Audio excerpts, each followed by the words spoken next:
এরপরে আমরা দেখেছি সংসদে যে বিলগুলো আনা হয়েছে এই বিলগুলোকে কার্যপ্রণালী বিধির ৭৭ বিধি অনুসারে যেভাবে আনা উচিত ছিল সেভাবে করে আনা হয়নি।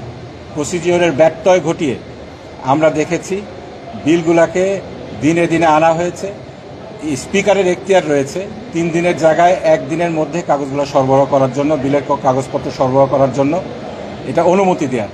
কিন্তু কোন ক্ষেত্রে অনুমতি দেওয়া হবে আমরা বলেছি সেখানে যে এটাকে যদি নিয়ম বানিয়ে নেওয়া হয় যে প্রতিদিনই আপনারা নতুন করে বিল আনবেন এবং প্রতিদিনই আপনারা নিয়মের ব্যত্যয় ঘটাবেন, এটা ৭৭ বিধির সাথে আসলে যায় না।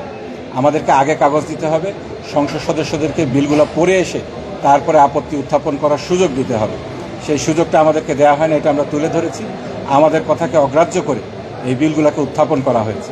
সর্বশেষে আমরা দেখেছি পয়েন্ট অফ অর্ডারে আমাদের একজন সিনিয়র সংসদ সদস্য জনাব শাহজাহান চৌধুরী সাহেব উনি পয়েন্ট অফ অর্ডারে দাঁড়ালেন, কিন্তু ওনাকে সেই পয়েন্ট অফ অর্ডারটা মেক করতে দেওয়া হয়নি, কথা বলতে দেওয়া হয়নি। এই সকল কিছুর প্রতিবাদে শেষ পর্যন্ত আমাদেরকে ওয়াকআউট করতে হয়েছে।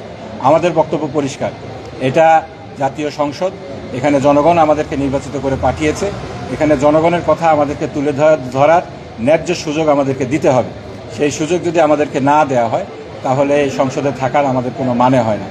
আমরা আপনাদের মাধ্যমে জনগণকে জানাতে চাই, জনগণের কথা তুলে ধরার জন্য, জনগণ যে জন্য আমাদেরকে সংসদে পাঠিয়েছে সেই ভূমিকা রাখার জন্য আমরা অক্লান্ত পরিশ্রম করে যাচ্ছি।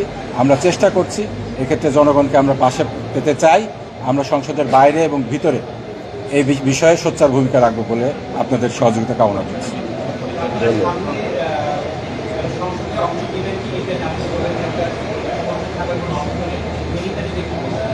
না, আমাদেরকে যদি কথা বলতে না দেওয়া হয়, আমরা তো জনগণের কথা বলার জন্য সংসদে এসেছি এবং এটা বলার জন্য চেষ্টা অবশ্যই করে যাব।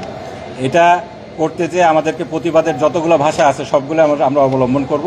সংসদীয় একটা পদ্ধতি হলো, সংসদে যদি আমাদেরকে কথা বলতে না দেওয়া হয়, নিয়ম কানুন না মানা হয়, এটার প্রতিবাদ হিসাবে ওয়াকআউট করার সিস্টেম রয়েছে, সেই হিসাবে আমরা ওয়াকআউট করেছি। কিন্তু আমাদের কথা আমরা বলার চেষ্টা করেই যাব সংসদের ভিতরে এবং বাইরে।